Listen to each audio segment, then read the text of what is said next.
ఖమ్మం జిల్లా కురిసిన భారీ వర్షాల కారణంగా కొనిచెర్ల మండలంలోని పగిడేరు వాగు ఉధృతంగా ప్రవహిస్తుంది. దీంతో పల్లిపాడు ఎన్కూరు రహదారిలో వాహన రాకపోకలు పోలీసులు నిలిపివేశారు.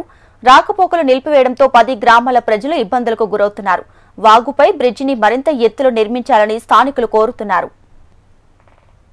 పల్లిపాడు నుంచి ఏన్కూరు పోయే సమీపంలో తీగలపంజల గ్రామానికి అతి సమీపంలో శివారు ప్రాంతమైనటువంటి పగడేరు వాగు. ఇది గతంలో చాలాసార్లు కూడా మేము ప్రజాప్రతినిధులు కూడా విన్నపించాము, కానీ ఏ ప్రజాప్రతినిధి కూడా అసెంబ్లీలో కూడా మాట్లాడలేదు. అయితే ఈ బ్రిడ్జి వల్ల రాకపోకలు ఈరోజు ఆగిపోయాయి. సుమారు సాయంత్రం 5 గంటల వరకు కూడా రాకపోకలు, అంటే పల్లిపాడు నుంచి ఏన్కూరు వరకు కూడా రాకపోకలు అంతరాయం కలిగే అవకాశం ఏర్పడుతుంది.